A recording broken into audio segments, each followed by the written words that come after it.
ਸਲਾਮੁਅਲੈकुम viewers. एक गिद्दड़ गया शेर कोल ते आंदा कि ताया तेरा वाहवा सुआग हैगा जो भुख लगती है ताज़ा शिकार मार के सुट लेना ते खा लेना तो सानू एक फार्मूला कुलिया दस दे असी तेरा बचे खाने या किते मरदार पिया खाने ढिड भरन लई सानू एक फार्मूला दस दिया कर बजुर्ग है साडा।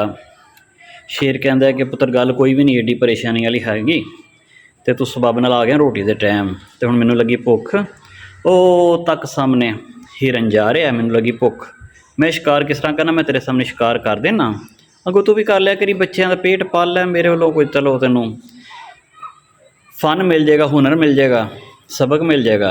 हाँ तो ये तो करके दस। वो इस तरह व्यूअर्स जिस तरह वो रन जो रेस लगती है तो बैठते नहीं दौड़ लाने वाले इस तरह लोग इंज करके रेडी हो गए तो आंदा गिद्दड़ नूं कि ओए काका आंदा हाँ जी ए वेख जरा मेरी अखां च लाली उतरी है इंज करके गुस्से नाल वेखदा शिकार वाल कहंदा बाबे ओ फुल लाल कहंदा वेख जरा मेरे लूं कंडे मेरे जिस्म से जिहड़े लूं ने वो खड़े हो गए ने कहंदा बजुर्गो है तो चाकू वर्गू खड़े आ। वो जनाब छरापी मारदा दौड़ लांदा हिरन अगे अगे दौड़दा शेर मगर मगर दौड़दा अखीर जा फड़दा धौन तो दबोच के लिया दरख्त के थाए थले नाले ढिड भर के खा लैंदा नाले गिद्दड़ नूं आंदा कह लै खा लै तो अगो यही फार्मूला है यदा कोई लम्मा कोई रॉकेट साइंस है को नहीं। तू भी गौर करी दिमाग में निशाना बनी और जो दिमाग में टारगेट बन लिया फिर कोई शह नहीं वेखनी फिर सिर्फ टारगेट पर नज़र होए तो अल्लाह दे बंदे अल्लाह ताला तेनों भी रिज़्क देगा। मेरा तो यही फार्मूला है एडा कोई पचीदा नहीं हैगा। गिद्दड़ तो जनाब पूरे जंगल पटोसियाँ मारदा फिर के फार्मूला लभ गया ताए ने मैनू जिंदगी गुजारन का एक राज दस छड़िया। हूँ तो मैं रज्जिया सारे जनाब जंगल के जोड़े वो दोस्त इकट्ठे हो गए कि वेखा शेर ने कभी किसी को फार्मूला नहीं दसिया गिद्दड़ नूं दस छड़िया। वो सारे मगर मगर भी हूँ शेर वर्गो शिकार सुटेगा तो सही बचिया खा लाँगे।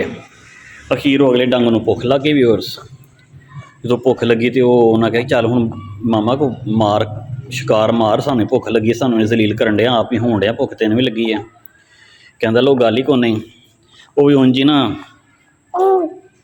हो जाता निशाना बन के सामने एक हिरन आ रहा होंदा वो आंदा वेखो हाँ ओए मैं घात ला ली है वेखो मेरी अखां च लाली उतर आई है। उन्हें कहा जनाब गोडे गोडे लाल अखां तेरियां।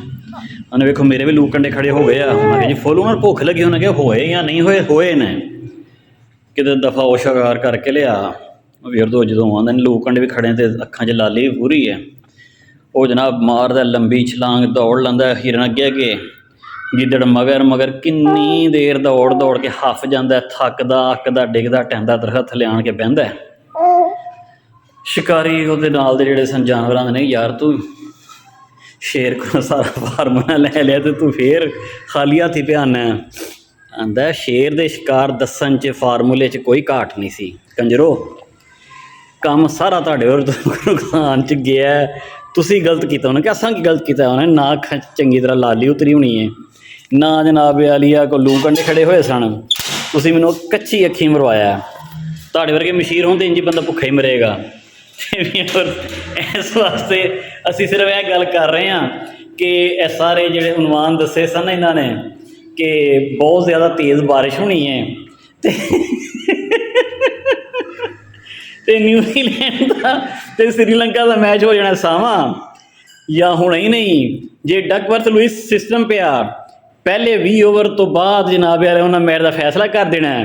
वो जो चंगा भला बदल आया श्रीलंका ने ठुकाई शुरू की उधरों ये 4-5 आउट हुए उधरों धुप निकल आई वो फिर बेचारे उन्हें टेस्ट शुरू कर छड़िया।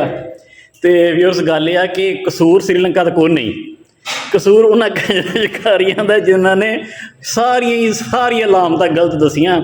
तो व्यूअर्स इस वास्ते असीं इंशाअल्लाह हुण फैसला ये किया कि अगली बार इंशाअल्लाह वर्ल्ड कप का सैमीफाइनल खेल लाँगे। ऐतकी भी न्यूजीलैंड भी चलो माड़ी टीम नहीं है वो खेल लैंदी है तो तुसीं भी दुआ करो अल्लाह ताला चंगियां करे पाकिस्तानी टीम को गैरत दवाओ तुसीं हुण लोकां दी टीमां दे नाल ही ना अपने आप नूं सैमीफाइनल पहुंचाई जाओ। बाय।